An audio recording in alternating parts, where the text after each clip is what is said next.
If you're enjoying these videos, subscribe. Let YouTube know that I'm doing a good job by subscribing to the channel, plus you'll get notified when I have new videos coming out. And finally, if you're enjoying what I'm doing, give it a like, just click on that thumbs up, and that way YouTube knows that you like it, and they'll pass it along to other people that might enjoy my content as well. I really appreciate it. Thank you again. Let's get started.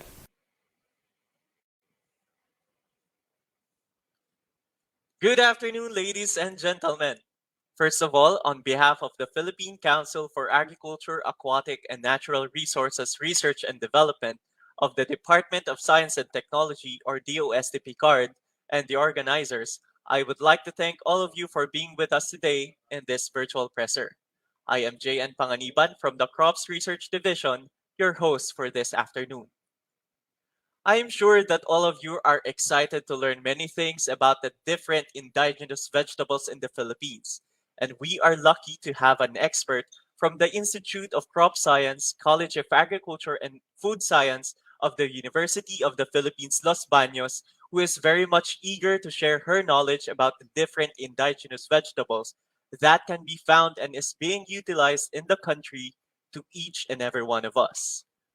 Before we started this virtual presser, we would like to recognize the participation of our media partners from the Philippine Daily Inquirer, Daily Tribune, PMI News, DZEC Radio Aguila, Radio Pilipinas, and J101.5 FM Big Radio. Thank you for joining us in this virtual presser.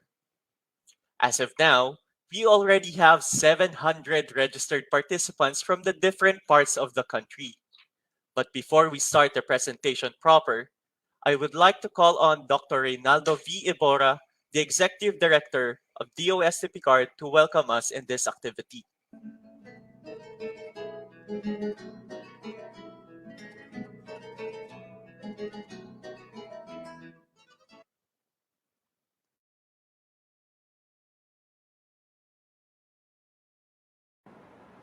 A pleasant afternoon to all our participants. I would like to welcome all of you in today's virtual presser.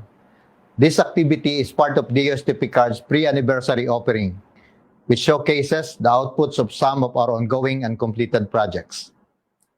With the theme, Harnessing the Gains of Galing Picard Towards a More Resilient AANR Sector, we aim to inform the general public on significant research and development undertakings, practical technologies, and innovation developed through our partner implementing agencies in an effort to support and sustain resiliency in agriculture, aquatic, and natural resources sector.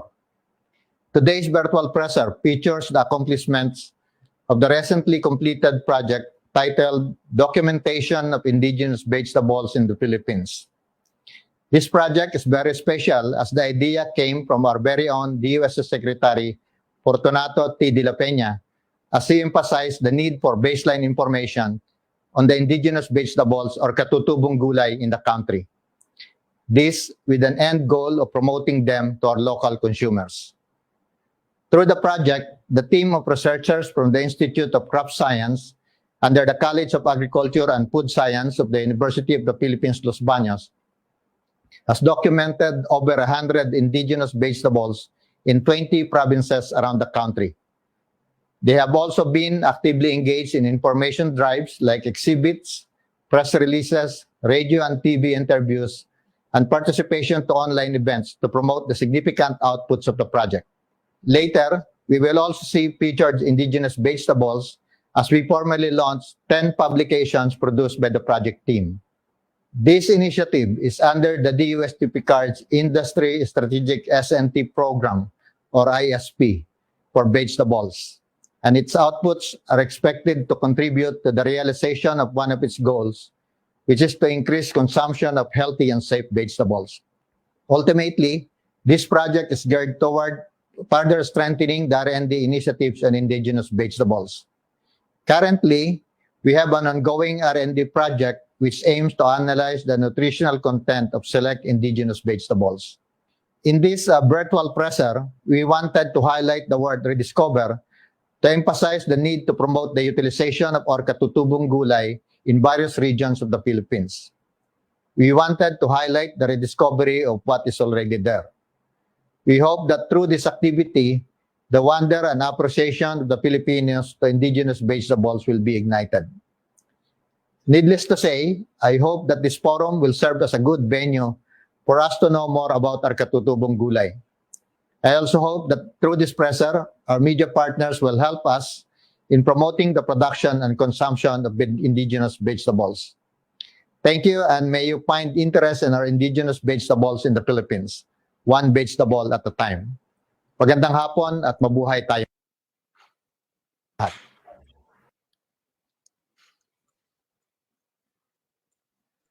Thank you, Dr. Iborra, for that warm welcome and for providing us the rationale of this virtual presser.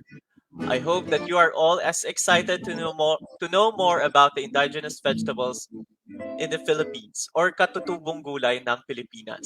Before I introduce our speaker, I would like to inform everyone that you may leave your questions or comments in the comment section in this FB Live post. Pakilagay lamang po sa ang institusyon sila nabibilang bago ang inyong mga katanungan o komento. Our resource speaker would be more than willing to answer your questions later. We are also encouraging our participants to give access to StreamYard by clicking on the link on the description box so we can see and show your name during the live broadcast and during the Q&A portion. Also, our open forum will be done after the presentation of the speaker. Now moving on, our speaker is one of the researchers in UPLB. She graduated in the Visayas State College of Agriculture, now known as the Visayas State University, for her bachelor's degree in agricultural engineering in 1990 and pursued her master's degree in agricultural economics minor in agricultural extension in 1999, also in VSU, and finished her PhD in agricultural economics focused on policy and development in 2009 in UPLB. Her research interests focus mainly on plant genetic resources conservation and use, value chain innovations, sustainable household livelihood, participatory impact monitoring, and participatory research and gender analysis. She is currently the project leader of the ongoing R&D project titled Nutritional Analysis of Selected Indigenous Vegetables in the Philippines. Without further ado, it is my pleasure to give you our speaker, Dr. Lorna E. Sister. Magandang hapon, Sir JN. Magandang hapon din sa lahat.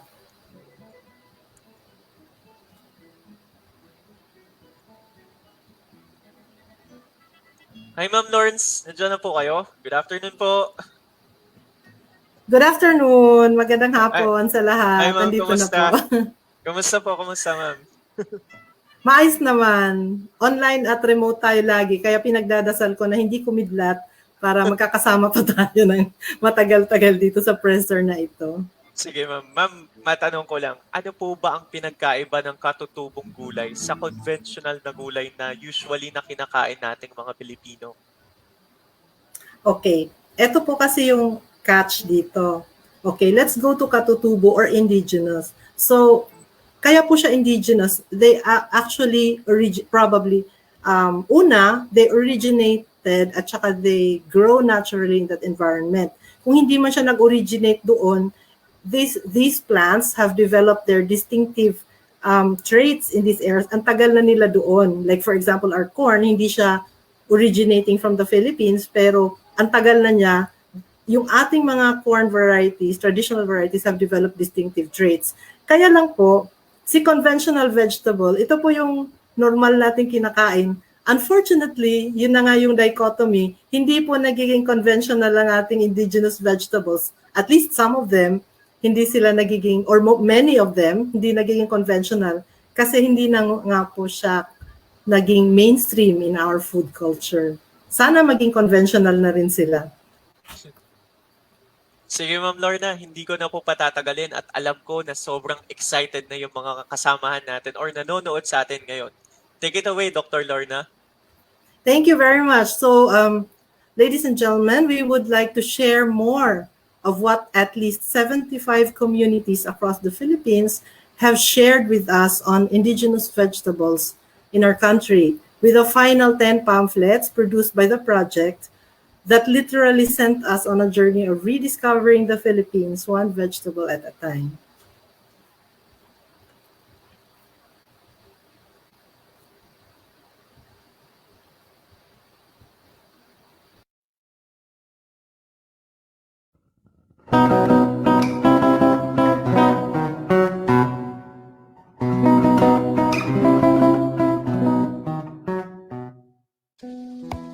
The Philippines is considered a wonder for its high diversity of plants. It is also rich in indigenous vegetables that are just waiting to be rediscovered. A team from the university went to 20 provinces across the country, a journey of rediscovery of Philippine indigenous vegetables. Underutilized and even slowly forgotten, these vegetables have nourished generations of Filipinos, a low-cost, readily available source of vitamins, micronutrients, antioxidants, and fiber. The team conducted focus group discussions. Community members made lists of indigenous vegetables in their villages, the parts used in different dishes, their seasonality and other uses, as well as their marketability and accessibility. They also made resource maps that showed the lay of the land and the kinds of environments that these local food plants thrive in. They also found clues on the reasons for the slow disappearance of many indigenous vegetables. 145 indigenous vegetables were rediscovered. Here are a few of them. The popular leafy vegetables are very rich in vitamins A and C, as well as iron and calcium. Mostly gathered, they require from little or no maintenance but provide highly nutritious food practically free. Saluyot or jute is a high-fiber vegetable that becomes slimy when cooked. The most popular dish is jute leaves mixed with bamboo shoots and fish paste and may be cooked in coconut milk. Kalinum is a well-known low-maintenance ornamental, but it is also a good pot herb for fish soup dish. Alugbati or Malabar spinach is culturally associated with the Visaya group in central and southern Philippines. It has green and purple variants. You can blanch or cook it with other vegetables like the Visayan dish, lauoy. Flowers can also be vegetables. The hummingbird tree's flowers can be white, pink, and red, but white is most commonly eaten. Do not forget to remove the partly detached anther before cooking, because it is bitter according to the women of the north. Himbabaod tree can reach up to 10 feet high. The catkin is the cluster of tiny flowers that look like pale green worms, hanging from tree branches when male and round when female. The male catkin is more popular and is a distinctive ingredient in the northern versions of the popular dishes pinakbet and dinengdeng. Cacahuate is commonly used as hedge, trellis, or fence in the Philippines. The unopened flowers are popular vegetables in northern and central Philippines. Telosma population is diminishing because the flowers and immature fruits are gathered and consumed as vegetable before it can produce mature seeds. You can find it in forest margins in the northern Philippines. An initiative spearheaded by MMSU in collaboration with the UP Los Baños seeks to domesticate, propagate, and multiply this plant to save it from possible extinction. Labong is the fleshy core or pith of a bamboo shoot, which, along with jute leaves, is cooked with coconut cream and seasoned with fish paste. Fruits can also be vegetables, like rimas or breadfruit, and kamansi or breadnut, which are relatives of the highly popular jackfruit. Cook an immature jackfruit, breadfruit, or breadnut in coconut milk with optional dried fish. Karate is a very bitter fruit that is a relative of the eggplant, but tastes like bitter gourd.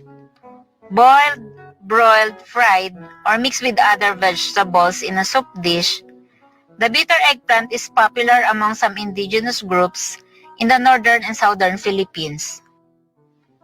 Legumes are high-protein vegetables. This means meat is not the only source of protein. This is very good to know because eating too much meat is bad for our body's health and for the health of the environment. Majority of traditional legumes are short day plants, meaning they can only be grown at the time of the year when day length is shorter. In the Philippines, legumes are abundant from December to April. Legumes are mostly eaten as fresh pods, fresh seeds or dried seeds. Dry seeds make them available for our kitchens year-round. Young pods and even vine tips or leaf shoots are also sometimes eaten. Fond of garlic? Well, bawang gulay or garlic greens is the whole garlic plant before the bulb matures. At 45-day-old, whole plants are sautéed and shriveled along squeezed tomatoes and seasoned with fish paste. Malunggay, the power vegetable. The leaves, flowers, and green pods are consumed as vegetables. The squash fruit is indeed a vegetable, and so are its flowers. Female flowers with or without small, immature fruits are eaten, but others prefer them to grow into full-grown fruits. Rich in beta-carotene, squash is good for our eyes. And there's 100 more that we rediscovered from the rich diversity of food plants and food culture. Each vegetable with its own distinct flavor, nutritional benefits, sociocultural value, and livelihood contributions. We can all do something. Let's work to conserve our indigenous vegetables and share what we know. Indigenous vegetables are just there, waiting to be rediscovered and nurtured. Hey guys, let's eat our vegetables.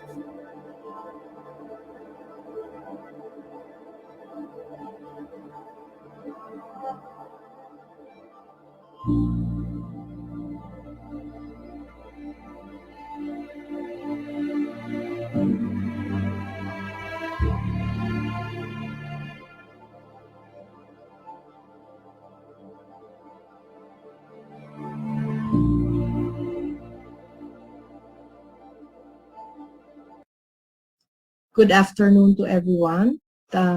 Nakita natin sa video kung ano ang mga ginawa namin sa project at mga nangyari bago namin nabuo ang mga produkto katulad ng mga pamphlets na ipapakita natin mamaya.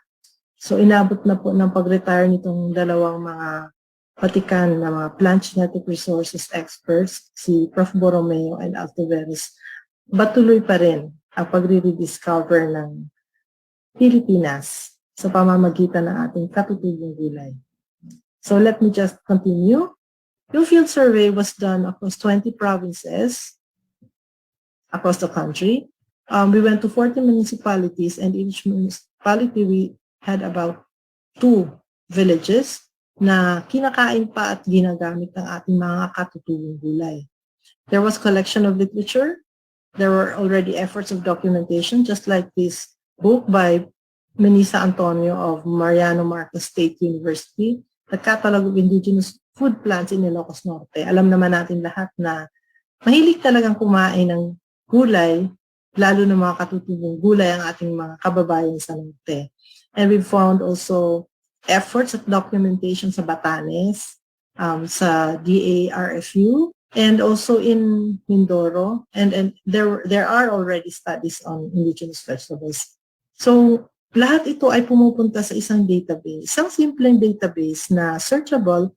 Hopefully, itong mga nakuhang mga information which communities all over the country willingly shared with us, madali ring makalkal or madali ring makuha ng ating mga kababayan para naman magamit din itong mga kaalaman na ito. So yung pamphlets 1 to 10 were already launched and are actually naubos na po yata yung mga print copies. but e-copies are still available, and we have a request link for them. And then para naman hindi sayang, since we have already produced the last 10, and I'm going to show them to you in a while.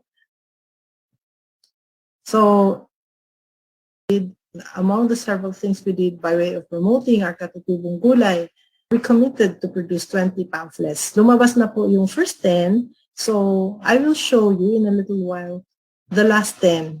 The first one is Lagikway. That's pamphlet number 1. Example in Quezon. Kung malunggay daw ang para sa karamihan sa atin, ito po daw na Lagikway ang malunggay sa kanila. Okay, the second one, pamphlet number 2 was Talbos ng Kamoteng Kahoy. Probably some of you are very fond of cassava, but this one is the talbos. And then pamphlet number 3 was about the most popular vegetable all over the Philippines, gabi. All the parts of gabi are used as vegetable. Ang bawang po sa ating pagkakaalam ay spice, but actually at about 35 days old, pwede po siyang i-harvest ng mga farmers. At yan po ay bawang gulay. It's the whole plant that's eaten as a vegetable. And then the next pamphlet that came out was the himbabao. Medyo nawawala na rin ang puno na ito. But we found a lot of really big trees in South Cotabato, lalo na sa Upi. So ito pong himbabao pag nasa dinengdeng, Ilocano po ang ating dinengdeng. Yung talbos ng ampalaya, nilalagay natin sa munggo. Sabi nila, mas masarap daw talaga ang sa ampalayang ligaw na talbos.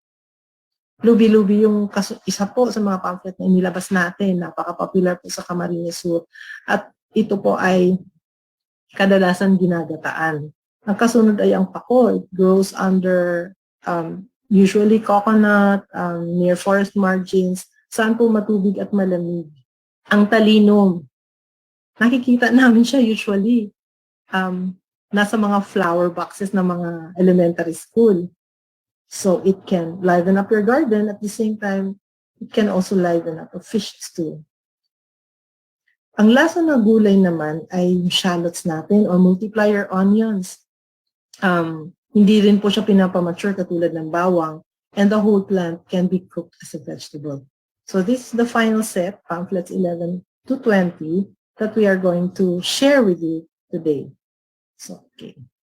So number 11 would be yung pamilyang Artocarpus. So at the forefront is langka, but kapamilya din niya ang kamansi, which is breadnut, rimas or breadfruit, then we know marang, and then chipoho. If colocasia is number 1, number 2 po itong mga Artocarpus vegetables. So there you can see yung langka po, ang laki-laki niya. Katabi niya ay kamansi. Matulis po yung kanyang mga spines, very spiny. And beside it, almost similar in size, is the breadfruit. Yan po ay unseeded naman or rarely seeded. Para po siyang basketball. Medyo smooth po yung kanyang surface.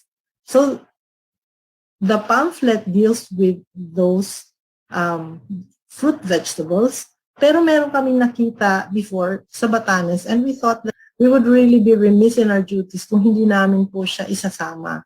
So ito po ang chipuho na fruit vegetable ng Batanes. Siya po ay kapamilya din ng langka at Artocarpus din po siya. So if you ever visit Batanes like May and June, it's fruiting. And ito pong lahat ng mga gulay na ito. So makikita nyo dito, the jackfruit, the kamansi, the rimas, marang, and the chipoho. Dito sa likod ang chipoho, tumawid na sa kabilang page. So, sila pong lahat ay ginugulay ng hindi pa masyadong hinog. Hindi ginagataan po. Pero pwede rin ginigisa. So, we have short features for each of the species. And then, we have one recipe for humbang nangka. And this one is a recipe from Bohol. Yes, from the Visayas. And then a short feature of the chipoho, hopefully to spark interest in this vegetable, in this fruit vegetable. And hopefully we can help also conserve it. Ang kanyang mga dahon ay ginagamit po na parang plato sa Batanes. So ayan po, pag pupunta kayo ng kasalan, piyesta, yan po ang plato doon. But the fruit is really good as a vegetable. So number 12 is the ubod. Sabi ng mga Amerikano, palm cabbage, and we also call them hearts of palm. Sa atin, ang pinakasikat ay ang ubod ng niyog, ang core of the coconut shoot. But then there are also many other palms na edible po ang kanilang heart or ang kanilang palm cabbage.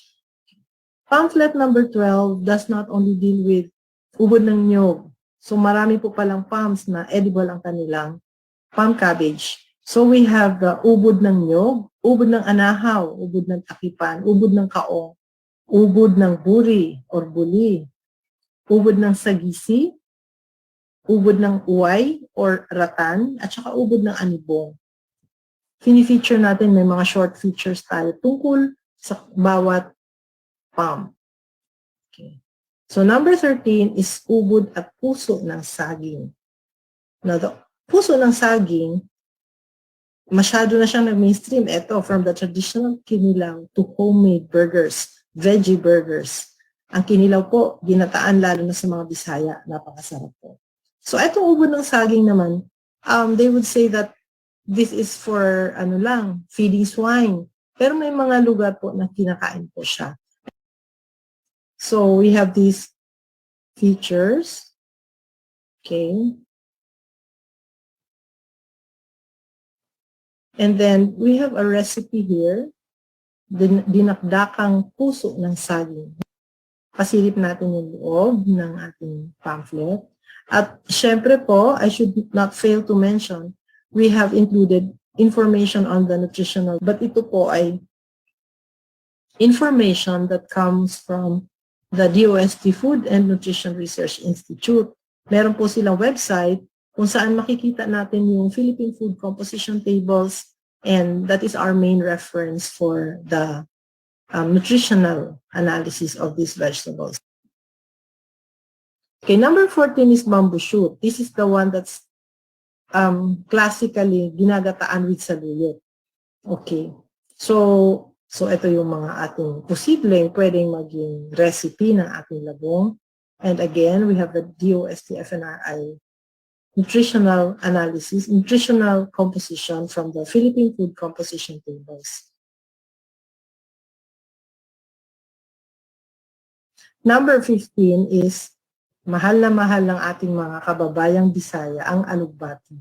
So alugbati is so well loved by the Bisaya, but we learned that in other places, even up in the north, marami pong nagpapatronize ng alugbati. So may green po siya ng variety, marami po siyang variant, but all of them are Basilia alba. So in preparing alugbati, I would say ang pinaka maganda po na preparation ay yung kahawig ng dinengdeng. Sa Bisaya po ay lauoy. So that is a very good preparation that is a very good dish for alugbati. So nakikita po natin isang bowl ng napakainit na lauoy with alugbati.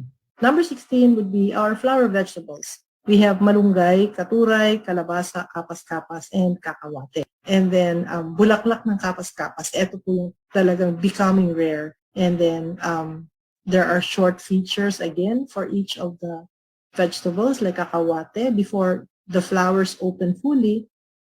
Ngayon si katuray, napakarami po sa north, nakikita natin sa mga palengke. At itong bulaklak ng kalabasa po, pag naabutan natin ang delivery sa mga palengke, napakaganda po. Number 17 is the tapilan. This is a traditional legume, but the local communities say na mas masarap po siya talaga. Okay, that is how it looks. And because it is, we have a recipe here. And since it is a legume, it does not only help feed the people, it also feeds the soil, it regenerates the soil because it's a legume. So medyo maiksi po ito, but hopefully it will be an interesting read. So number 18, finally, we come to the weedy vegetables. So ito nakakatuwa kasi po, ang dami pala nating mga parang mga damo-damo lang, weeds, but nakakain din pala. In fact, valued by many communities. And I think we can learn something from them talaga. Nahirapan kami dito kasi ang dami po nila. So for this pamphlet, we featured sapsapon, pansit-pansitan, kamantulan, olasiman, lagiwe, and erwat. So erwat, pwede din po siyang tawagin sa ibang lugar na erwan, and then, or anwad. They grow, napaka-common lang niya. May bright yellow flowers, and I'm sure you have come across them. Beggar ticks po or Bidens pilosa. At ito naman, medyo mapait. At every time I show this, people would say, oh, nakakain po ba yun? So, sapsapon is a very common weed. We have short features again for each of the vegetables. So, makikita nyo dito, talagang damuhan lang makikita mo. We have the olasiman na ginagamit din siyang ornamental, pero nakakain din pala siya. And then there is another medyo mapait at medyo may amoy na gulay na lumalabas po siya kapag wala ng rice in the rice fields. There's the lagiwe in Abra, which is medyo kapamilya po or baka same doon po sa yayod ng Batanes.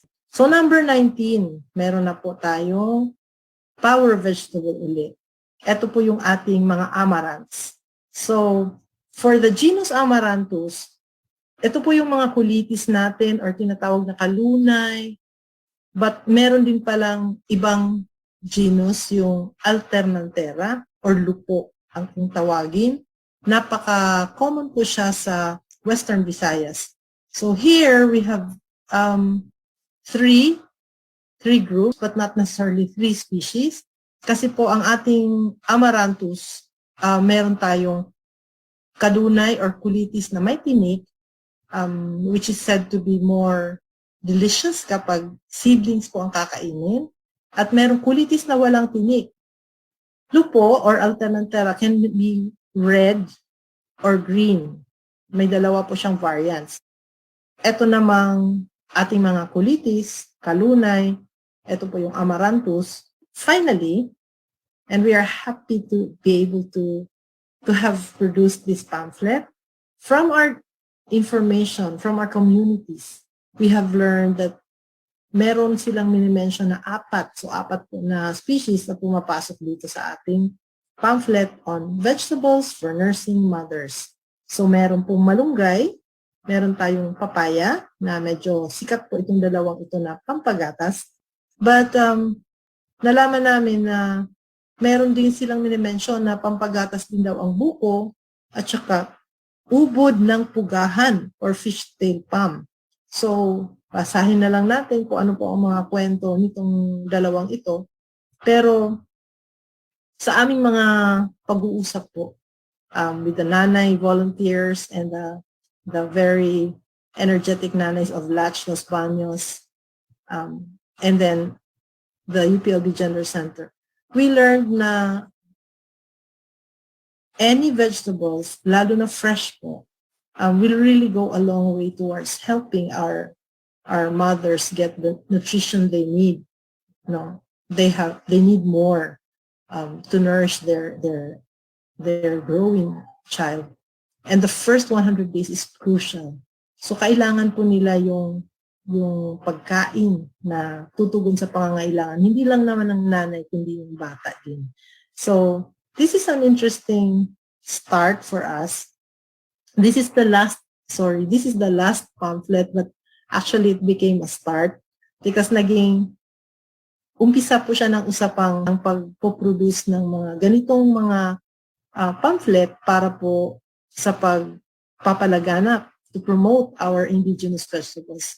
And now we're looking at campaigning for vegetables for our breastfeeding mothers. Not very specific vegetables, but dishes na ginagamit po itong indigenous vegetables natin. Hindi naman kailangang bumili ng or gumastos ng napakalaki. Kasi nasa palipaligid lang natin. Malunggay, then we have papaya, the buko, and the ubod ng pugahan. All their stories are here. And there's a sample recipe, masabaw, as we usually assume na kailangan ng mga nanay ng masabaw. But hindi naman po laging kailangan masabaw. And then, there's the nutritional analysis, including also the additional needs for breastfeeding mothers. So why are some of our indigenous vegetables vanishing? Isa na dyan yung paggamit natin ng mga herbicides. Patay po lahat ng mga halaman. So marami din po tayong mga katutubong gulay na napapalitan na ng mga sinasabi nating more profitable and market-oriented crops. So sa pandemyang ito, ano ba nangyari sa atin? Hindi makagalaw yung produkto. Kaso, hindi natin kilala yung mga gulay or mga halaman sa paligid natin na makakain pala. So, sayang po, they are very low input, hiyang sa ating paligid. Ganun po ang ugali po ng indigenous vegetables. They have evolved in our locality and they are very well adapted to our conditions. So, infrastructure and conversion to residential areas. Hindi lang po nawala physically yung kanilang growing environment, but ang nangyayari po, nababago din po yung klima. So, nag-iiba po talaga yung kondisyon, kaya nawawala po sila. Pollution of rivers, creeks, and even the land, at it goes without saying, na talaga pong pahirapan ng mga halaman na matatamaan ng mga polluted na mga environments. And then finally, the aggressive introduction of high-yielding varieties by seed companies with support by local government units. Hindi naman po masama. Kailangan din po nating alamin to what extent we can promote these high-yielding varieties because these high-yielding varieties also demand a high level of management. Magkadikit po ito, changes in taste and preferences. We have grown to love so much the fast food chains, the processed foods. But we are forgetting na itong indigenous vegetables, they might hold the key to our survival. So ang ating mga katutubong gulay, nasa paligid lang, nasa ating mga home gardens, konting patch of land, we can grow food. Meron ka ng pangsigang na talong. Ang ating mga katutubong mga kapatid ay may pagkain kahit nasa bundok sila. May hanap buhay din sila na matatawag. Etong mga bago siguro, ila-lunch pa yan ni Kuya. So, sabi nga, hey guys, let's rediscover and eat our vegetables. Thank you very much.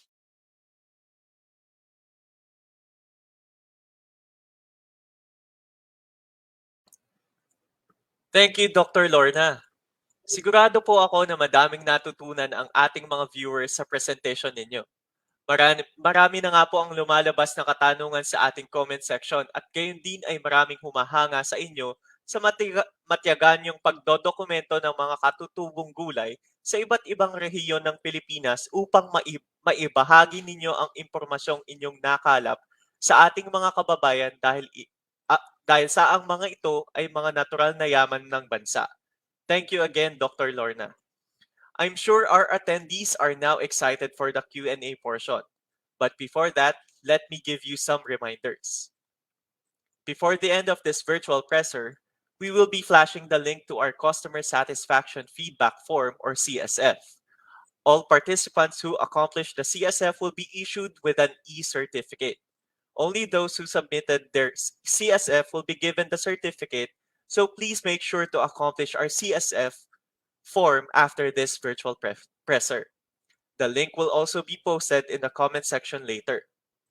In accomplishing the CSF, kindly make sure that you input correctly your complete name as you would want them indicated in the certificate. Likewise, please make sure that you input your email address correctly as we will be sending out your e-certificate via your registered email. Once again, you may leave your questions or comments in the comment section in this FB Live post. Just write your affiliation before posting your question. We will be choosing some questions that will be asked to our speaker later, since we cannot attend to all of your questions at this time.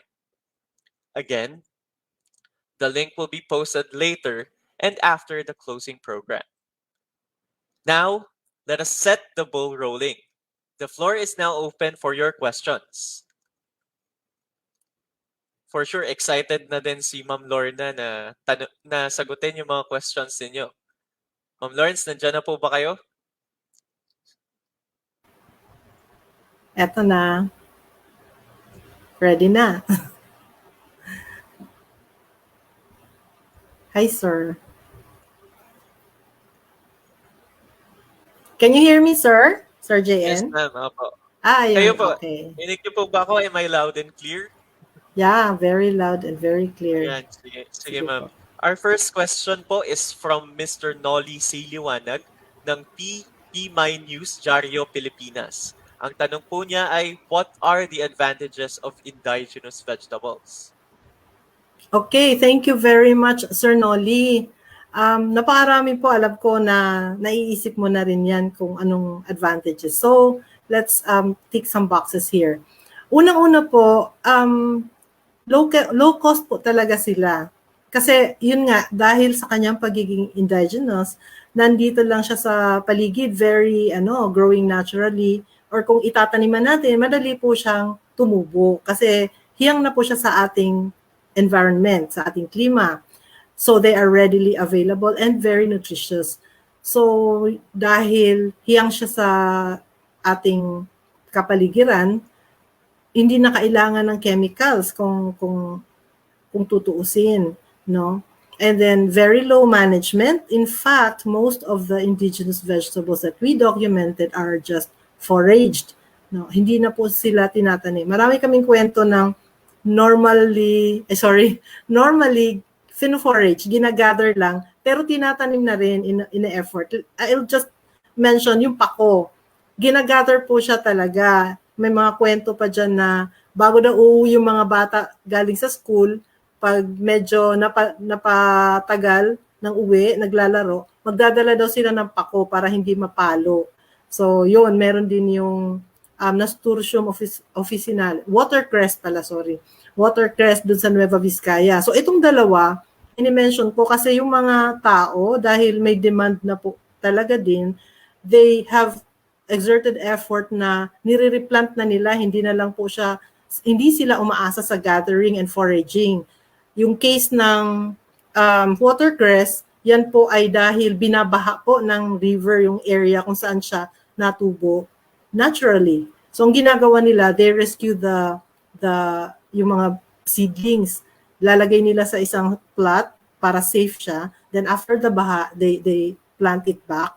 Ang pako naman, tinatanim nila, sadyang tinatanim na talaga, hindi lang inaasa sa pag-gather sa ilalim ng mga nyugan kung saan po medyo basa at malamig po.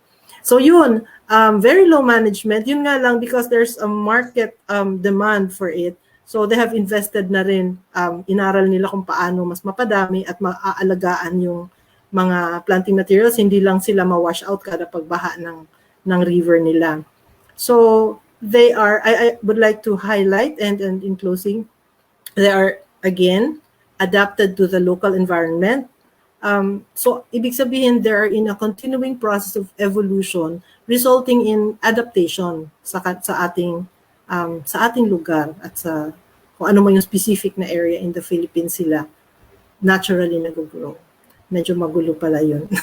Sana nakakuha mo. Sir Nolly, thank you very much for your question. Thank you, Sir Nolly, and thank you for answering that question, Dr. Lorna. Our next question is from Miss Annabel D. Surara of DZEC Radio Aguila. Ang tanong po niya, ma'am, ay kindly enumerate vegetables in the Philippines that are not so familiar to many but are being sold in the market. Talagang pinapa-enumerate ni Ma'am Annabel. Thank you, Ma'am Annabel. Oo nga medyo very challenging yung question.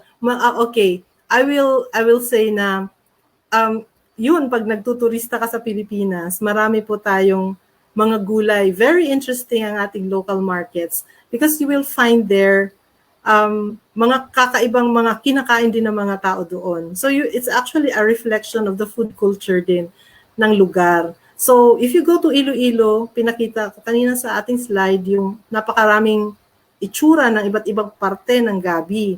So I'll mention a few na they're found in markets pero hindi po siya masyadong pamilyar. So I run the risk of there might be many people in our audience na familiar sa kanila itong mga sasabihin ko. So up north, ang kilala nating ferns ay yung pako. No, the very popular, isa din yan sa all over the Philippines, kinakain pala yung pako. But up north, you will find kakaiba pong mga tipo ng ferns din. May mga matataba na medyo slimy, the sarabat. May isa pa, yung parang pako siya na mapula. I'm forgetting the local name. So yun po yung mga ferns. And then, familiar ito sa mga taga Luzon but not familiar din sa mga ibang parte ng Pilipinas like Visayas. Itong pods ng labanos, na makikita mo rin yan sa norte. Pag dito naman sa Iloilo or the Western Visayas area, mga tumpok-tumpok po ng mga gulay na katutubo siya but because there's a local food culture that has created this demand for this, makakita ka ng tumpok-tumpok na seedlings ng kulitis or yung amaranth.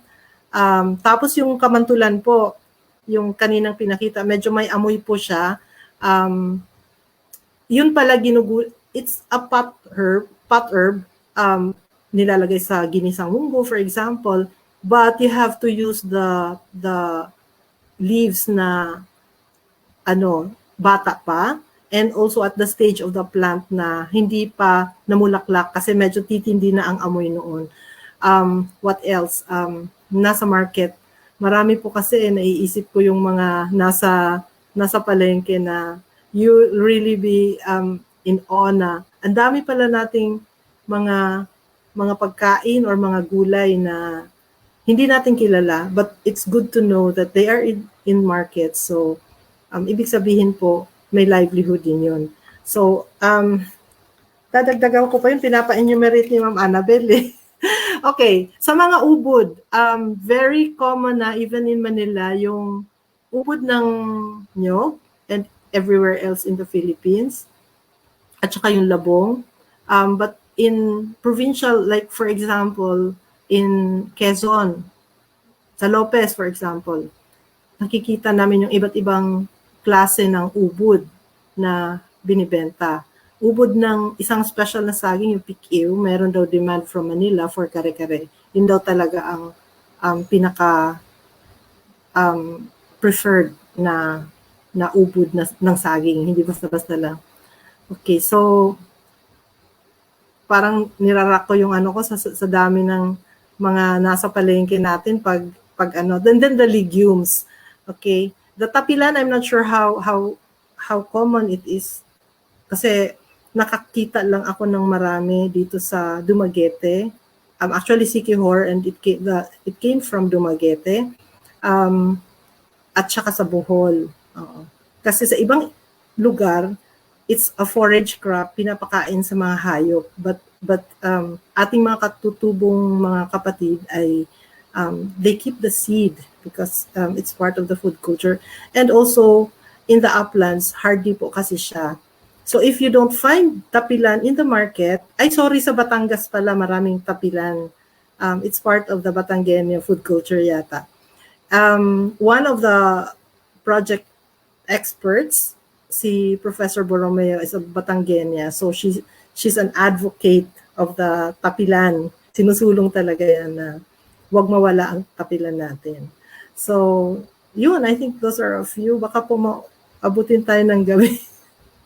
Parang gusto ko na hugutin ng aming inventory at isa-isahin ko yung nasa market na Magugulat ka na lang din kung ano yung makikita mo sa market na ino-offer in our local markets, the wet markets. Thank you very much, Ma'am Annabel. You can communicate with me actually or ask the project team. Marami pong experts dun sa aming project team. Hindi ako ang expert. Kaya kami feeling expert kasi maraming expert and going to the communities. Ang haba ng kwento ko. Pagpunta mo sa communities at ang dami mong maririnig na information, expert na rin po kami paglabas namin ng community. Thank you very much. Thank you for your very informative answer, Dr. Lorna, sa tanong ni Miss Annabel. So, ang sunod po nating katanungan ay from Miss Christine May Obilio. Ma'am, siya po ay isa sa mga nanonood sa ating Facebook Live post. At ang tanong po niya ay, may mga kasunod pa po bang pamphlets ng indigenous vegetables pagkatapos po nito? Yes, yes. At actually, yun yung nag-umpisa pa lang kami, nag-iisip na kami na 20 lang ba? Kasi medyo ini-expect na namin na marami. And we have not even gone to iba pang mga agro-ecosystem or iba pang ecosystems, like for example, the coastal. So sa ngayon po, we have committed to 20 and we did our best to cover more than 20 species dito. And as I've mentioned earlier, meron po kaming ongoing effort with the UPLB Gender Center at saka itong non-profit organization na Latch Los Baños. Sorry po, nakalimutan ko ang meaning ng Latch. But these are advocates of breastfeeding. So we collaborated on pamphlet number 20. And we're hoping na this year makapaglabas ng the first based on our inventory, itong data na nakuha namin from the communities about the vegetables. 4 nga lang yun, but from our discussions nga, hindi pala, sorry, I will expound on this. Hindi pala nakakabit sa isang halaman or gulay ang pagkakaroon ng gatas, no? What's crucial is for the mother to have the proper nourishment, no? Meron tayo sa DOST FNRI ng requirements, additional requirements for breastfeeding mothers. So ang mangyayari doon, we are going to cover recipes ang gagawin namin para madaming gulay and the information is directly usable. They can test the recipe, test with alternate na mga gulay din. And the interesting part of this, since we collaborated also with the nutrition, with Ma'am, dito sa UPLB, yung sa mga nutritionist na isa, sa College of Human Ecology, I would like to make special mention of her also. Si Ma'am Christine. Sorry, hari ang video na basero. Registered dietitian. Okay. So, ang ginawa namin, hindi na lang po nutritional information about the gulay, in-effort po niyang mag-compute talaga nung isang dish, no? How far does it go in terms of meeting the requirements, the daily requirements for specific vitamins and minerals. So yun po yung kaibahan doon. We look at the dish, we talk about the vegetables also, and then we have the nutritional analysis or computation of nutritional value of that dish. So yun po yung definitely isa sa mga to look forward to. Hindi lang po siya siguro madami. So it's challenging if it's printed kasi medyo mahal talaga. But we are hoping if with or without project funding na kahit po electronic lang, pwede namin gawin on our time na ma-package din natin itong mga information na nakuha natin. And of course, we have the database. Kahit hindi po siya pamphlet, once it becomes live, everyone can get access to information na nakalap din namin. And by this also, I would like to invite everyone. Yung sa Facebook page po natin na Ang Gulay Bao, we have shared bits of the information we gathered. But also it is a platform for everyone else to come and share their knowledge and their experience because we are not the owners of that knowledge, diba? So we actually created that platform to start a discussion and for people who want to know and also for others who would like to share. So doon po talaga naumpisahan na yung mga diskusyon ng mga eksperto sa mga gulay na ito. And then we can enhance pa more what we have. And in the future, we might continue to produce these popularized pamphlets on our Philippine indigenous vegetables.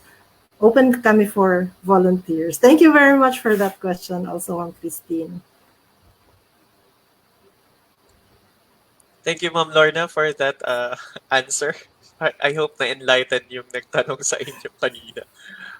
An additional question po. So our next question is from one of our media partners, and she is a content producer of the Manila Bulletin. She is Miss Charissa Lucy Atienza. Ang tanong po niya, sa tingin ko, very timely ito ngayong panahon ng pandemya, Ma'am Lorna. Ang tanong po niya ay, any indigenous vegetables that can lessen COVID symptoms or be used against COVID? Okay. Thank you, Ma'am Charissa. Very challenging question. Pero totoo po, yun po kasi ang talagang nasa sa ating mga isip ngayon. We actually had reflections on COVID din while we were processing the data kasi towards the end na po ng project, nangyari itong ating COVID. So unang-una, what can lessen COVID symptoms and can be used against COVID? I cannot make definite claims kasi syempre hindi na po siya sakop na project namin. But definitely we are saying that, di ba, you have to enhance the body's capacity to fight back. We all should stay healthy.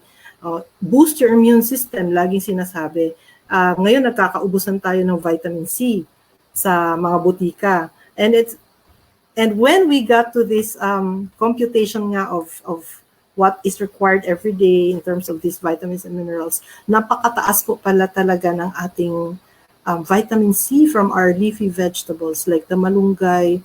So if we have this mix in a dish, no, na hindi sila masyadong na nag-degenerate yung ating mga gulay, on a regular basis, what are we doing? We are actually strengthening our immune system. No? And vegetables are regulators of body processes. So malaking tulong po 'yan, no? Because our diets should be that na tinutulungan yung katawan natin na i-flush out yung mga pangit and then to add to whatever is mga fine-tuning po ang ginagawa ng vegetables sa ating katawan. So probably I cannot make a claim on what can lessen COVID symptoms, but I would really encourage everyone, kahit ako po, kami dito, nagkakaubusan po ng malunggay dito sa Los Baños, especially sa may highway na wala masyadong halaman. So, I would encourage to turn to our indigenous vegetables. Aside from the COVID symptoms, yung nangyayari din po sa atin, our food supply, any pandemic can make us really very insecure, very food insecure. Both food and nutrition insecure.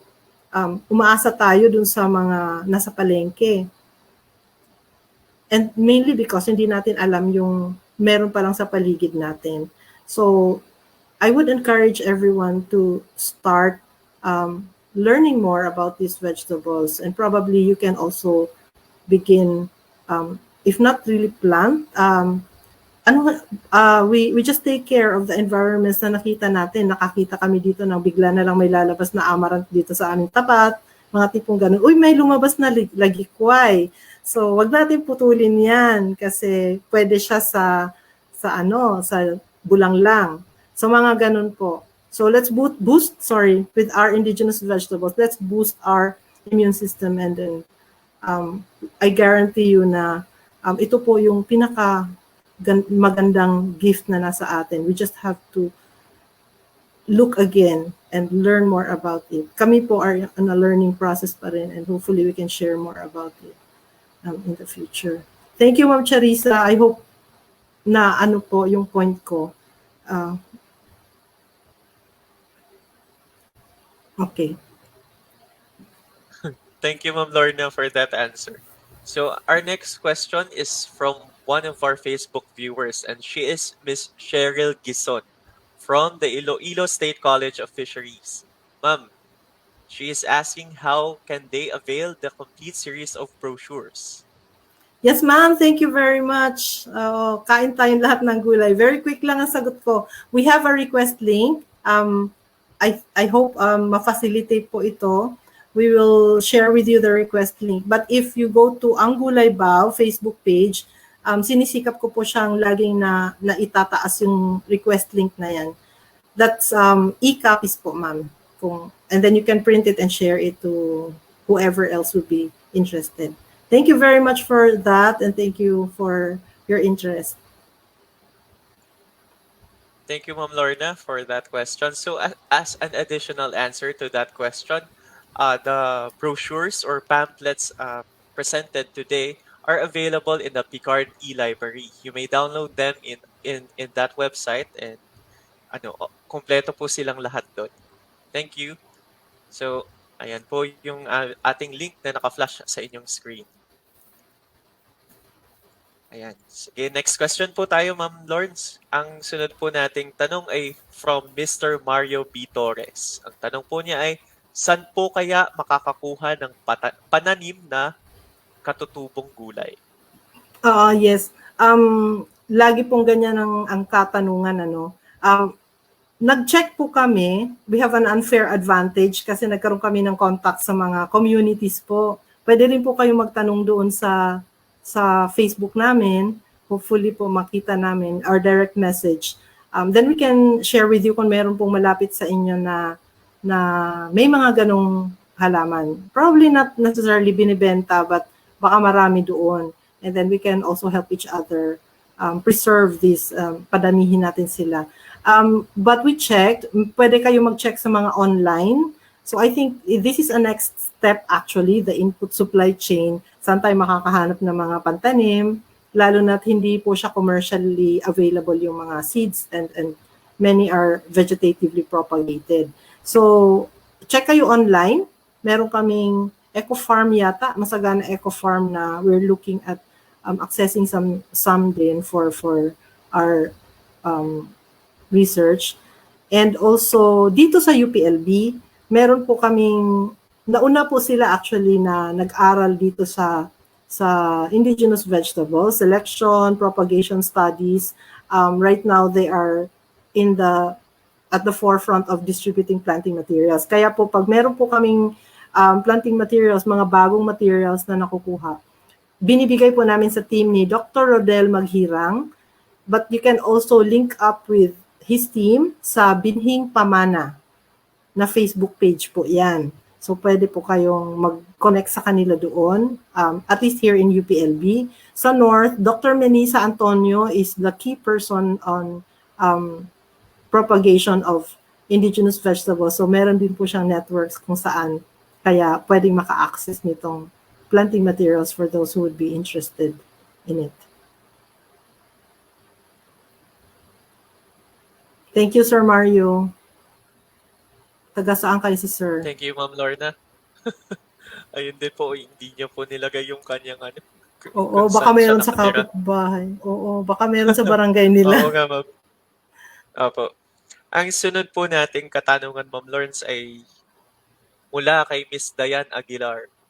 Ang tanong po niya ay, sa lahat po ng katutubong gulay na inyong na-dokumento, alin po kaya dito ang pinakamasustansya?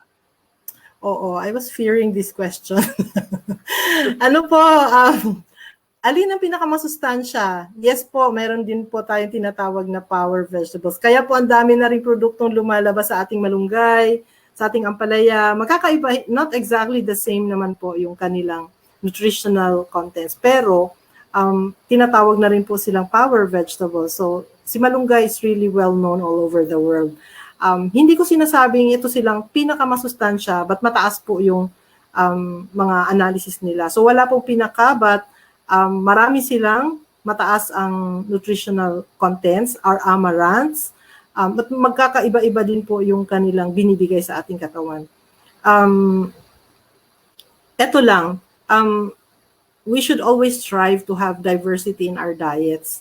So hanggat maaari, very good po yung tatargetin natin yung ating mga highly nutritious vegetables. So let's have the ampalaya, saluyot, alugbati, our legumes for protein, no? That's the non-animal source of protein. Yun, magkakaiba po sila ng mga benefits na binibigay sa atin.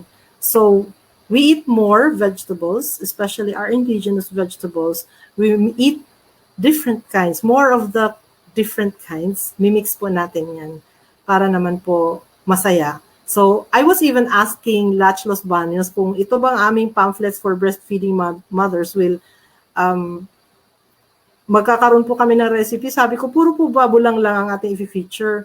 So, hindi pala ganon. Even the ginataan is very good for breastfeeding mothers. So, yung nyug po, nagiging parte na rin siya ng ating indigenous vegetables.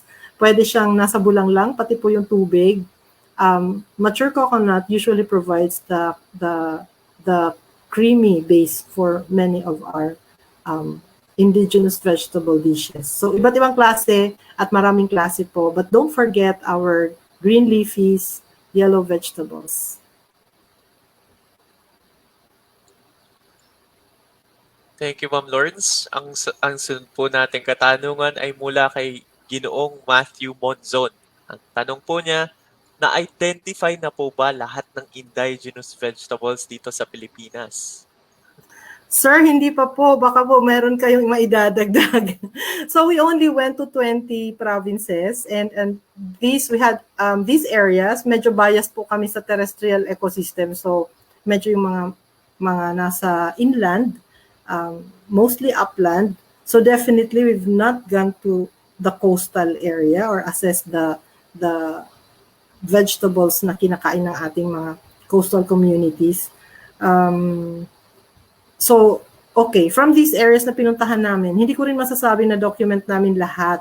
So, just to give you an idea of how it went, may focus group discussions po kami sa community. So, that is actually a way of getting community consensus kasi kung wala kayong time na magawa ng survey, which is also very expensive, yung focus group discussion provides a venue for so much information and validated dahil nandun po yung community members to discuss yung mga inputs po ng isa't isa. So marami po silang kinukwento sa amin, but in terms of identification, there are still in fact napakarami pa po na nasa aming back burner, so to say, nasa back burner kasi po hindi pa po siya ma-identify. So what happens in the focus group discussions is nagkukwento sila, but unfortunately, many times, hindi po kami natitsyempo sa panahon na nandun, makikita mo yung halaman. It's either inaccessible siya, or hindi po niya season yung na merong available at malayo yung halaman mismo. We cannot see the live plant, and they cannot bring samples din dahil malayo, and if the vegetable parts minsan bumababa kasi kinakain niya ng tao, but then hindi nga niya season. So yun po yung mga challenges of fieldwork. We cannot stay long in one area. Kaya po, chances are, pwede pa po siyang dumoble.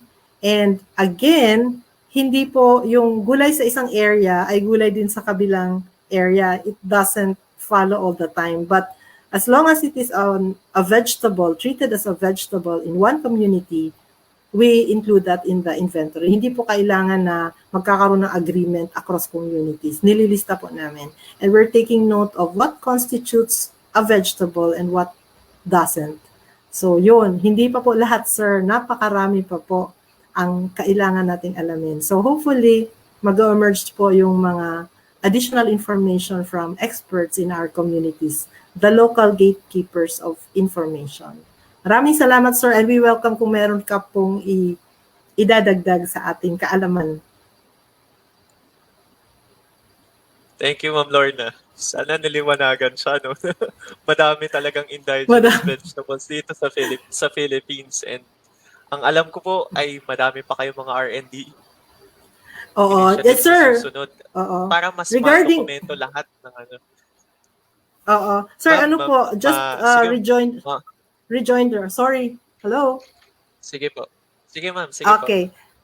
Idadagdag ko lang, isa pang naka-back burner sa amin ay yung marami po kaming mushroom na encounter. So paano ba yan si fungus, yung mushroom, mga mushroom na yan. So challenging po ang pag-identify sa kanila taxonomically din.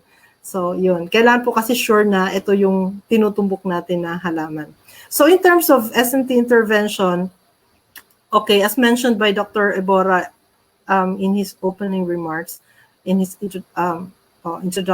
introductory comments, meron tayong ongoing na activity, which is nutritional analysis of selected indigenous vegetables.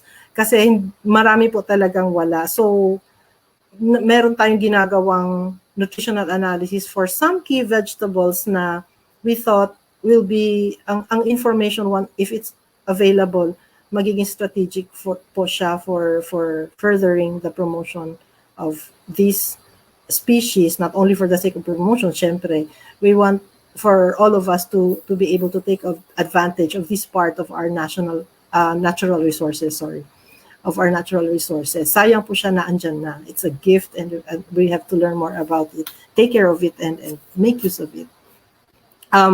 Tapos, for this project, we are anticipating for the database to go live. So, ma-access po natin information. Hopefully, it will not be a dead database. We hope na it will be a live, a dynamic one na habang may additional tayong information and knowledge, we make it available for everyone, researchers, mga nanay, kids, to tap into and learn more about it. Okay. Sa future, there will be mga plano for propagation studies, which we hope will be linked with a propagation studies, paano sila bubuhayin, padamihin, but with a value chain perspective sana. Meron tayong pagtingin din sa livelihood component for that, crisis management, and especially in this pandemic for health interventions. And just a rejoinder also on the question of COVID, vegetables alleviating symptoms of COVID. I think this is also a good for researchers na ito, hindi na namin sakop, but I hope some researchers in the audience probably magkakaroon po ng S&T direction towards this. In our team, meron na pong ongoing din naman na efforts on medicinal plants. So in saying that, marami din po kasing medicinal plants na gulay din. And let's make maganda po yung distinction kasi yung medicinal lang talaga, you use them if you get sick. But our vegetables, you eat them regularly and it's either na-alleviate yung kung meron ka mang kondisyon or more importantly, it keeps illness away, no? Kaya nating lumaban, malakas ang ating naturalesa, sinasabi. So, I think, have I addressed the question on S&T directions, Sir JN? Or meron pa ba akong na-miss kaya?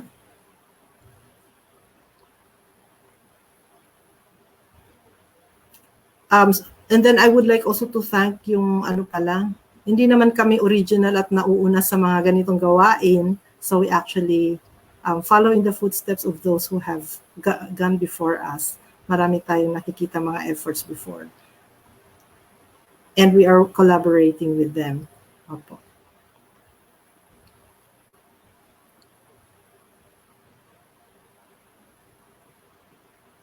Thank you, Ma'am Lorna, for that. Sobrang dami niyo pong sinabi na impormasyon. At for sure, aabangan niya ng ating mga manonood at tagapakinig ngayong hapon. Ang sunod po nating katanungan ay mula kay isa sa mga Facebook viewer po natin, kay Ginoong Arven Pinuela from Iloilo. Ang tanong po niya, Ma'am Lawrence, are indigenous vegetables always organic? Ayan, thank you Sir Arvin for that question. Akala ko kasi wala na, tapos na tayo. Anyway, so si Sir Arvin, maganda po yung katanungan niyo, sir, kasi these indigenous vegetables, as sinabi ko na, have the advantage of being adapted. Hindi na po siya kailangan ng maraming pangungulit para siya ay gumanda or tumubo man dun sa area na yan na naturally growing na siya.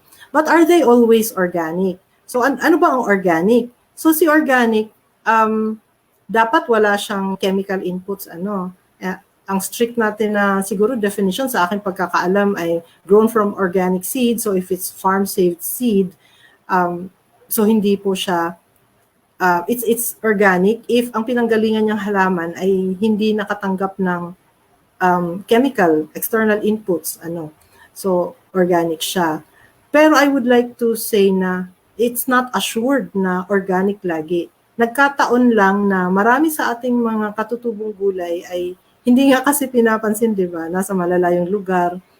But actually, they don't need the external inputs na yan because they have evolved to really perform optimally dun sa area na yan. After so many, matagal na panahon po yan.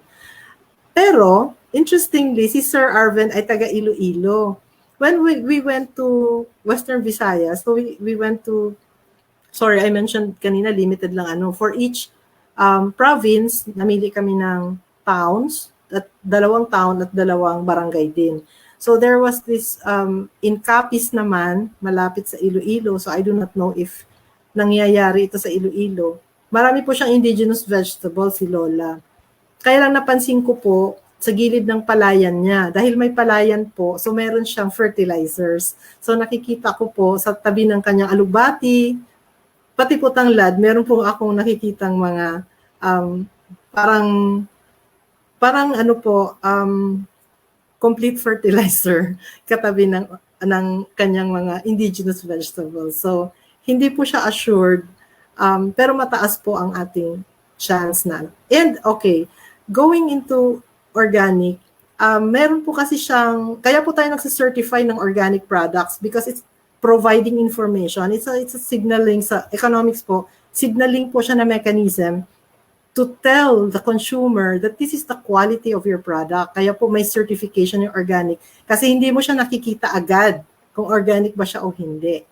For our indigenous vegetables, dahil po nasa paligid natin, kung ikaw nakakain or ikaw yung consumer at dun ka lang sa area nyo, so you would have some confidence kasi kung ano siya, yung quality niya, kasi alam mo ang kalakaran doon sa area ninyo. So that's parang yung mga closed market chains na they talk to each other, alam mo yung ginagawa ng supplier mo.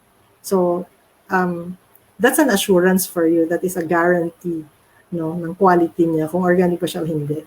Pero pag humahaba na po yung ating market chain, medyo kailangan natin ng ganong assurance. So, for example, in Los Baños, the local government organized women, also with the support from Picard also, women growers of organic vegetables. Kasi po conventional vegetables din po yung iba nilang gino-grow. So, they really have to distinguish. They did not go to the extent of certifying their vegetables na organic, but there is this Friday market, periodic markets doon sa munisipyo, and in a way, ginagawa din sa ibang mga munisipyo dito sa Laguna. It's a guarantee na from the local government na we are putting up this and these vegetables, and it's under that concept of organic agriculture. So hindi po siya official certification, but it's a guarantee. Kaya po, may mga ganyang klaseng organization. I hope I am making, I'm communicating to Sir Arvin. Kung nasagot ko ba yung kanyang question. So, yes and no po ang sagot. If you say always, or if you say always, then definitely the answer would be a no.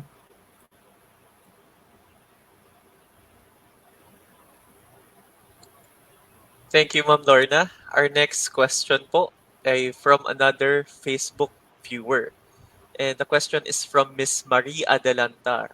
Ang question po niya is, Alternanthera sessilis considered an indigenous vegetable? This is commonly known in Panay as lupo. Yes, Ma'am Marie, thank you for the question. Meron tayong isang issue ng, I think number 19 on amaranths, kasama po ang lupo. At I think it's an emerging vegetable ngayon. It's getting attention because of its supposed health-giving benefits. And I think that's magiging direction po yata yan ng indigenous vegetable SNT ngayon, yung health-giving benefits niya, aside from the nutrition na naibibigay niya sa atin. Thank you very much. I hope kumakain pa kayo ng lupo, and I hope hindi po nagsispray yung mga malapit sa lupo growing areas. Tumutubo po siya after rice, for example, sa mga rice fields. Oh. But the violet or the purple one is more cultivated. Mas nag-volunteer po yung green na variant, I think. Oh. Thank you, Miss Marie. Thank you, Ma'am Lorna. Kasi napansin ko yung comment niya. Sabi niya, panotice naman Sir JN nung tanong ko sa Facebook. Kaya tinanong ko na po kaagad sa inyo. Ang sunod po nating tanong ay from Mr. Gregorio Osorio. Ang tanong po niya ay, what makes a vegetable indigenous? Ayun, sige po. Para po marami na tayong may alam, share natin sa ating mga kakilala. So, since I joined the PGR team, napapansin niyo siguro yung akin economics, aking background, ganun. Nag-umpisa pa sa engineering. But then, eto po yun. Technically, ang indigenous vegetable, share ko rin sa inyo yung mga natutunan ko. So, ang indigenous, pagiging indigenous, siya po ay una, pwedeng originally or nag-originate siya doon sa area na yon, or naturally growing. Okay, so hindi naman or, but if it's originally growing there, so naturally growing siya. Meron kasing naturally growing na hindi po siya nag-originate sa area na yan. Pag matagal na po masyado, and it has evolved, the crop has evolved and developed its distinctive qualities, no? Yung mga kakaibang mga ano niya na, sa Pilipinas may ganun, sa ibang bansa meron din, pero sa Pilipinas ganito. Sa Luzon meron, pero sa Mindanao, iba din ang itsura. So, pag nag-develop siya ng distinctive traits niya doon sa isang area, it indigenized na po ang tawag natin sa kanya. After so many years, a very long time. So, both po, yung originally from that area, tsaka yung na-indigenize, and they grow naturally in that area, yun po sila ang indigenous, ating mga halaman na indigenous.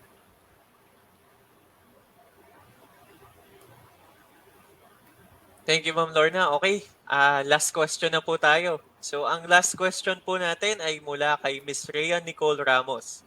Ang tanong po niya, ito po ba ang unang pagkakataon na nadokumento ang mga katutubong gulay dito sa Pilipinas? Okay. Ma'am Rhea, sa aming pagkakaalam, hindi po ito pinakaunang pagkakataon. Marami na pong gumawa. I showed earlier a catalog of indigenous vegetables in Ilocos. We came across a publication on indigenous vegetables of Abra, and there is a study in Mindoro. And Batanes, we were privy to their report on indigenous vegetables in Batanes, kasi nga pinapakonfirm din nila ang tawag dito, identity ng mga halaman na indigenous sa Batanes, kasi mga local names lang. And these are only a few, there are a lot. But probably, medyo mataas po ang ano namin na this is the first time na nationwide po ang ginawa na assessment. And not only the inventory, but also the putting together of this literature, of all these documents related to these other studies, para po medyo ito'y na ano yun, parang one-stop shop, hopefully. So, hindi pa po siya perfect, but hopefully, it will be the start of a repository of this information and knowledge, both coming from communities and also from our researchers, our students na nag-aral nito. And I would like to make mention na isa po talaga sa nag-push nitong, push siguro kasi he encouraged us a lot, si Secretary de la Peña mismo ng Department of Science and Technology. Pumunta kasi siya ng Asian Vegetable Research, AVRDC, Asian Vegetable Research and Development Center sa Taiwan.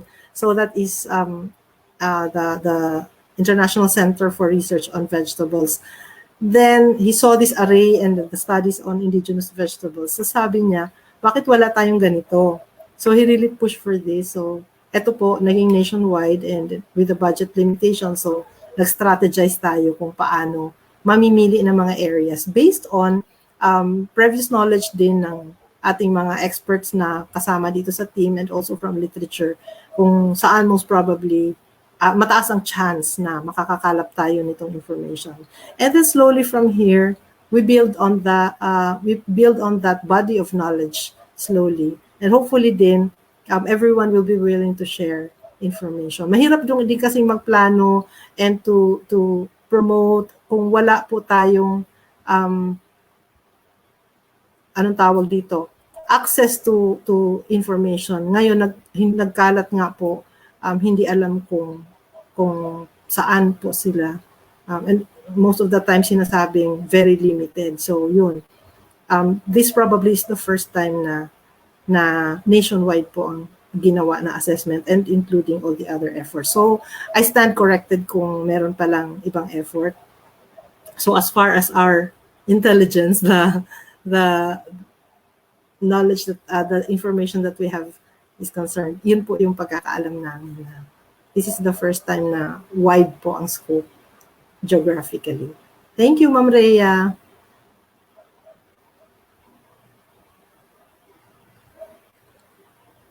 Thank you, Ma'am Lorna, for answering all of the questions from our viewers and of course dun sa mga media partners natin. Thank you again, everyone, for your questions. Sa mga hindi po nasagot na katanungan, we will try our best to answer them directly in the comment section. Before we move on to the next part of this activity, Ma'am Lorna, nandyan pa po ba kayo? Do you Nandito have pa anything po. else you want to say to our viewers or to our media partners?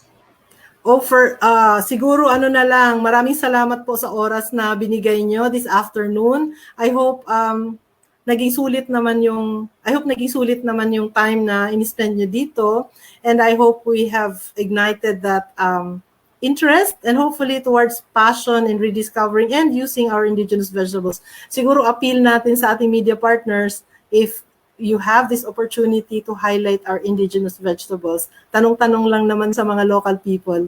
Usually, hindi natin nakikita, and then if we ask around, biglang, marami palang hindi natin nakikita as indigenous vegetables. So yun, if you have that opportunity to promote, we would be hindi po kami lang, but I think it's an appeal from the Filipino people na this is knowledge that will help us build a strong nation, di ba? Pag may sakit, mga sakitin po ang ating mga citizens, medyo malaki po ang problemang haharapin ng ating bansa. So first step is build a healthy nation, physically healthy nation, and then we can really make big steps in terms of development from there. Thank you very much for your time, and I hope I made it worth your while here.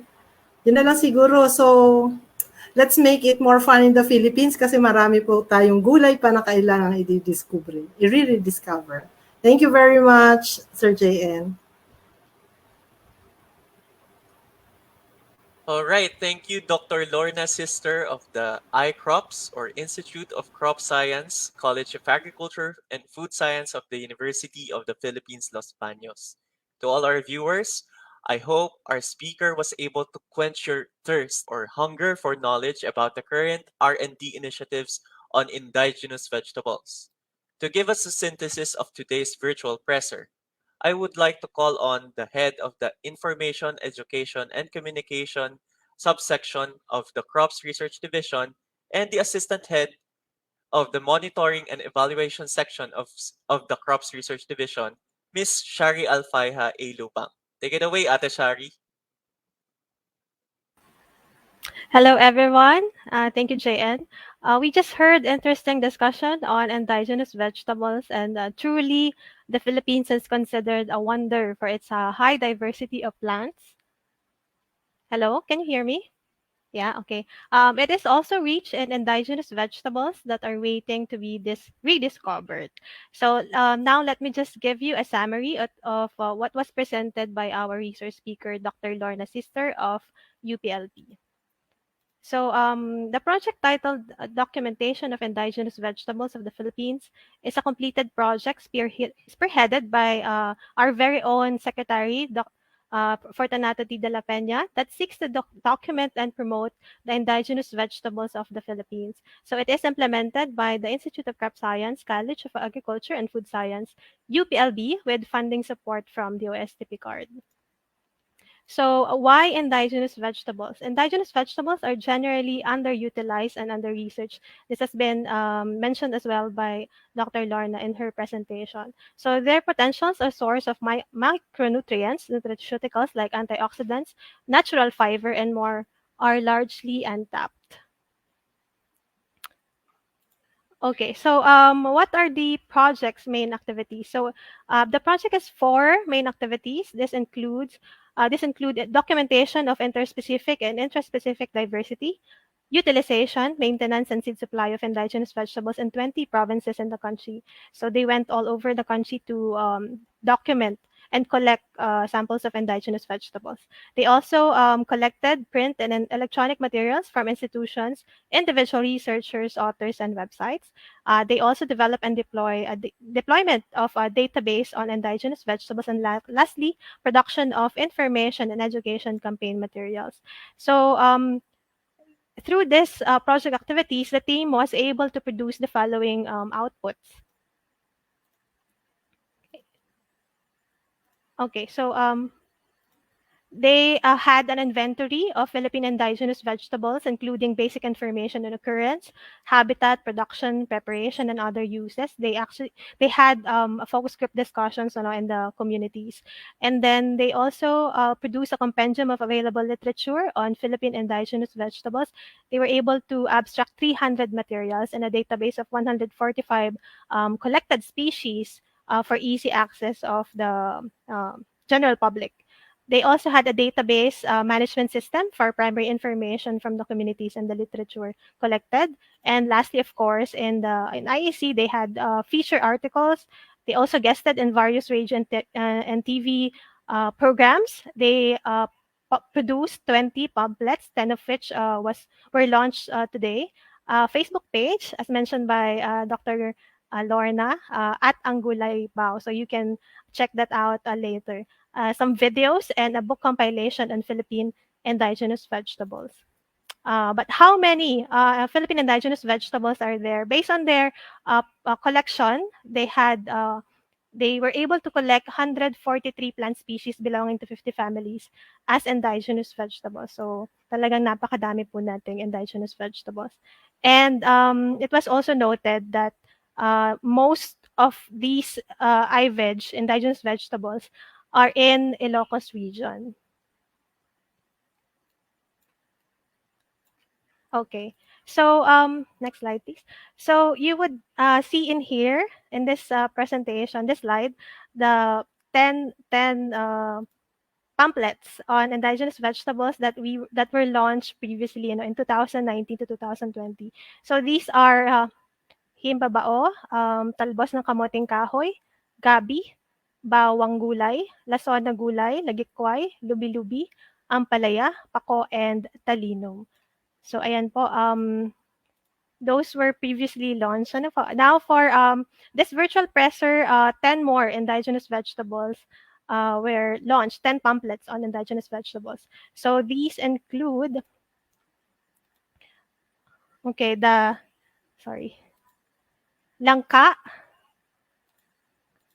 kambansi, rimas, marang, chipuho, ubod at puso ng saging, labong, alugbati, bulaklak ng malunggay, katuray, kalabasa, kapas-kapas, and kakawate. And then tapilan, weedy vegetables, amaranths, and vegetables for nursing mothers.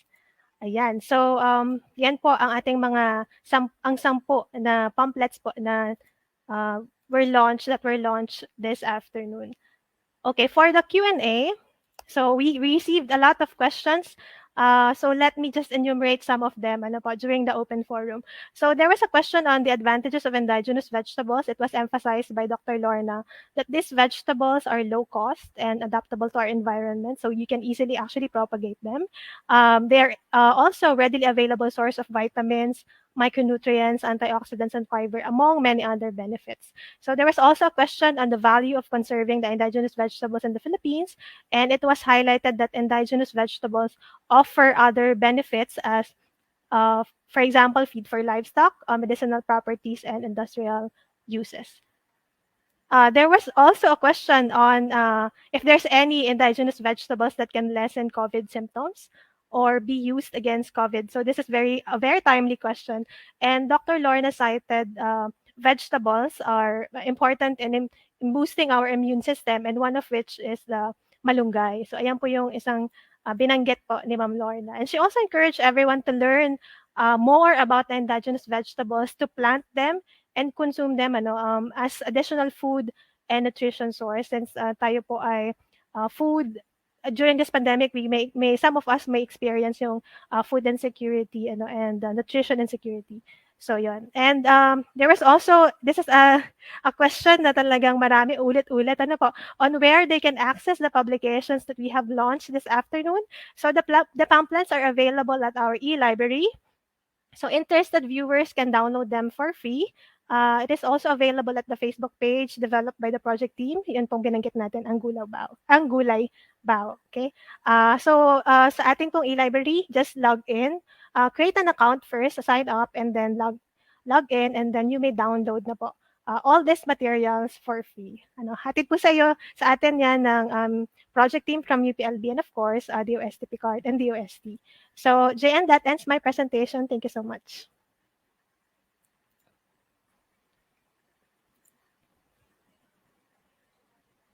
Thank you, Ate Shari. Reminders po ulit, pakisagutan po ang ating CSF para po makatanggap kayo ng Electronic Certificate of Participation o katibayan na kayo po ay dumalo sa ating virtual presser ngayon.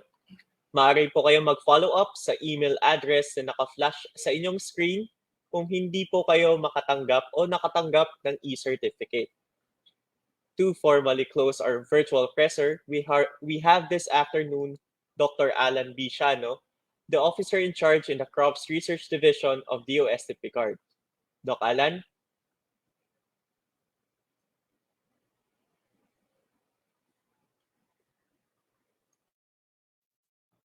Good afternoon, everyone. On behalf of the organizers, I would like to express my gratitude to all of you for your participation in the successful conduct of this virtual presser. Indeed, we have learned and discovered a lot from our featured indigenous vegetables or katutubong gulay. I believe that there are still more indigenous vegetables out there waiting to be rediscovered. I would also like to thank our research person, Dr. Lorna E. Sister, and her entire team from the Institute of Crop Science or iCrops of the College of Agriculture and Food Science, University of the Philippines Los Baños or UPLB, for sharing their knowledge and expertise with us today. I believe that their participation in this activity leads to a larger interest in our indigenous vegetables. I'd like to thank the team for documenting the indigenous vegetables in our country and promoting them one vegetable at a time in this online event and many other platforms. As Dr. Ray Ipora mentioned earlier, we highlight the word rediscover to emphasize that these vegetables can be commonly found around us, waiting to be given attention. It is therefore important for us Filipinos to take pride and appreciate our katutubong gulay. The OST Picard has partnered yet again with the research team of iCrops UPLB in our pursuit of more R&D on indigenous vegetables. This time, the team will be focusing on nutritional analysis of the indigenous vegetables in collaboration with the Food and Nutrition Research Institute of the DOST. We are definitely looking forward to the results of this ongoing project and to the many research possibilities and options concerning our indigenous vegetables. It is important that we help promote the uses and benefits of these vegetables, most especially in this time of pandemic, wherein access to nutritious food is very essential. After this presser, hopefully we can more easily spot one or two of these vegetables in our community. Before I close this program, let me underscore some insights that I would want to share with you. In our discussion, we are reminded to do 4 P's. These are participate, promote, plant, and preserve. First, we must participate. in building community or backyard gardens as a local and alternative food source and livelihood opportunity. Second, we must be able to promote the importance of indigenous vegetables, especially the nutritional value we can get from them. Third, we encourage everyone to plant these indigenous vegetables and incorporate them as an option in our food basket. And lastly, we should be able to help preserve these indigenous vegetables, not just as part of our culture and tradition, but as an important agricultural resource. As this virtual presser reaches its end, we are inviting you to visit our DOSTP card Facebook page for the schedule of online webinars and activities happening this November as part of our DOSTP card anniversary celebration. It will be filled with online activities which you can also take part in. We will be featuring many of our ongoing and completed programs and projects which will benefit the agriculture, aquatic, and natural resources sector. Once again, thank you for taking part in our virtual presser. I hope that you found the discussion interesting, fruitful, and engaging. May this activity bring you a renewed interest in our indigenous vegetables. Stay safe and healthy, everyone.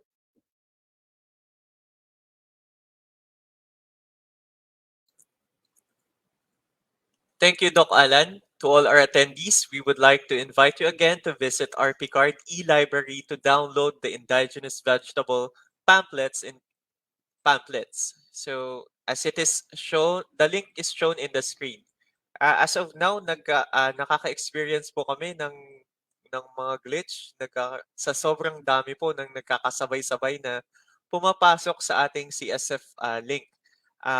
Mamaya pwede nyo pong itry ulit yung pagpasok ninyo para makapagsagot po kayo ng CSF form at makatanggap ng e-certificate sa pag-attend nyo o pagdalo nyo ngayon sa virtual presser natin ngayon.